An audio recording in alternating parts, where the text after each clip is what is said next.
everyone, this is the continuation of my latest video.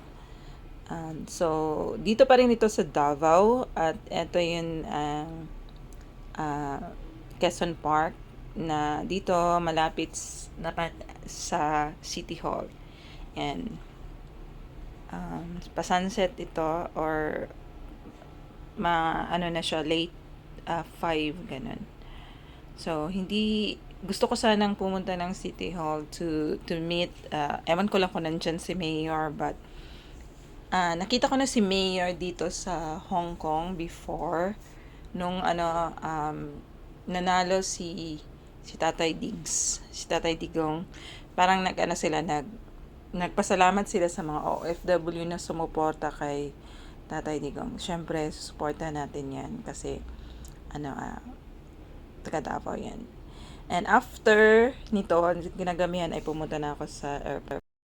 Ang ganda ng Clark, in fairness, parang pang international. Ang bango pati.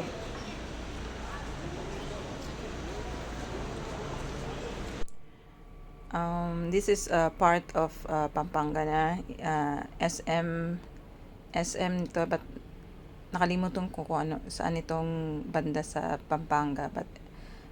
At saka, dito ko lang din tikman yung pinaka-the best halo-halo sa buong Pilipinas. After ng transaction ko dito sa Pampanga, yan, pabalik na ako ng Davao. So, pumunta lang ako dito for bumisita ako sa church namin dito sa Pilipinas, na sister churches ng main branch ng aming church dito sa Hong Kong. So this is the view going to the airport of Pampanga. Enjoy the video.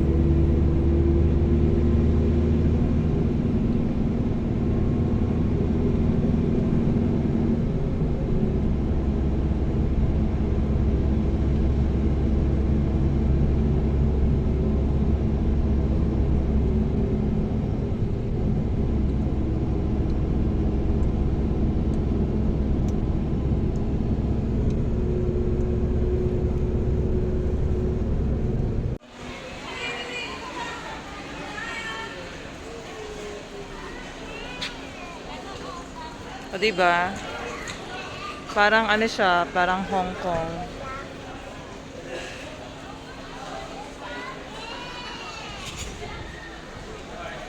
Clark International Airport.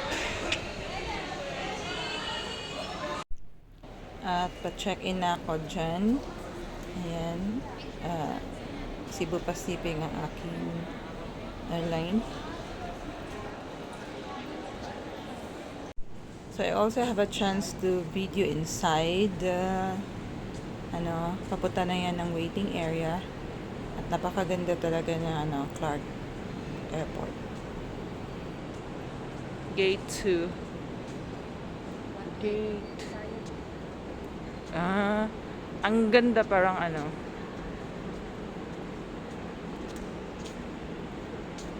parang international. Ay, nara siya. Oh, susi.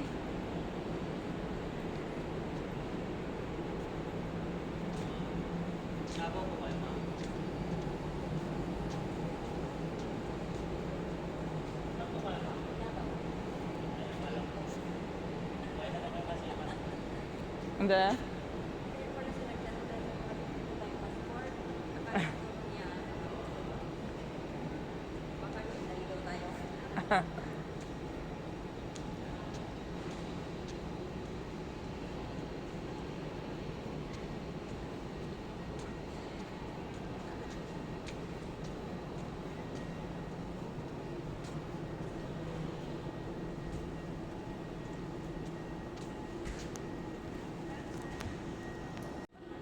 The design is so social.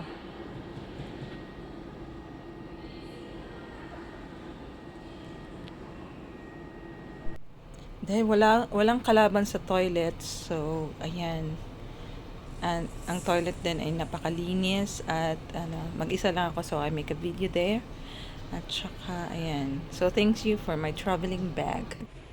Dahil wala pa naman yung flight ko, 9 PM pa lang yung flight ko, so umakyat ako. Gusto ko sana magkape doon sa sa taas. Kaya lang iikot pa daw, so bumalik na lang ako at um, sabi ng guard na baka kapunta ka doon man pero iikot ka pa tapos balik ko ulit sa counter. So wag na lang. This is the third floor. The front door is opening.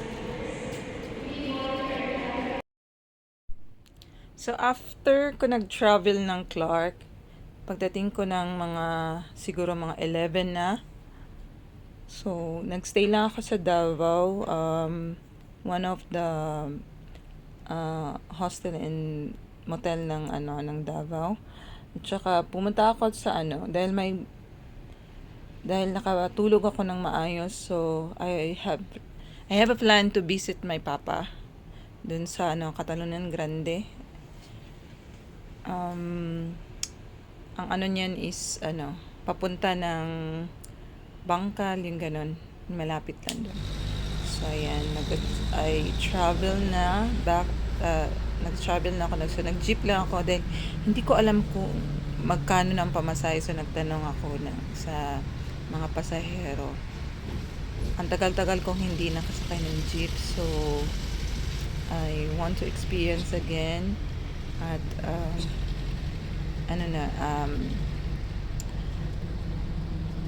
hindi, this time is hindi masyadong traffic.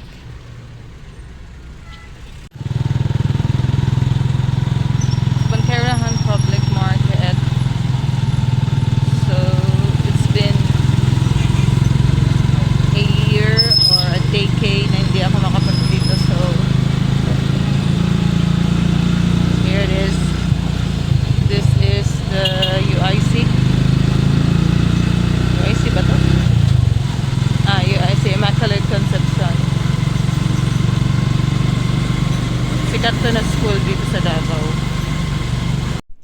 Pumunta ako sa Bangkerohan, bumili ako ng flowers sa papa ko, kandila, at saka yan. Nabisita ko siya and I found out that masyadong marumi.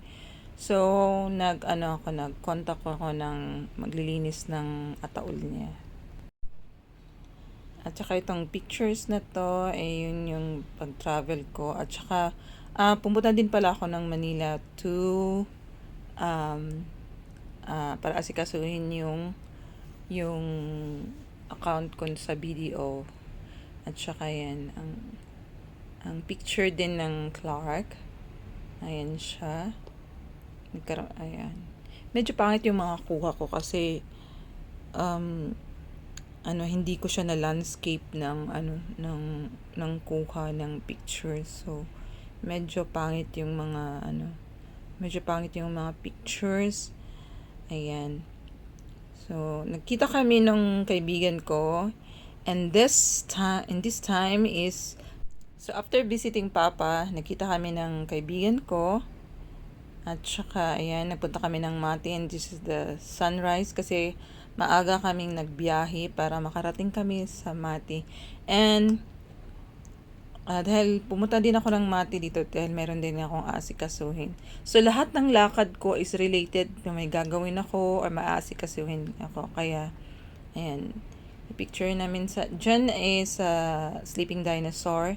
And dito sa beach, likod ng bahay nila. And also, the picture of this, yung hinarana ng kaibigan ko, yung mama niya, yung nanay niya. So, ito yung view ng Sleeping Dinosaur. Ayan. At saka, mali din yung ko. So we are here now at the Sleeping Dinosaur. Hindi din ito landscape. Ayan, kasi ko lang siya yung medyo pinahaba ko lang. Ito lang yung landscape at ito yung sa dagat. Ayan siya, guys.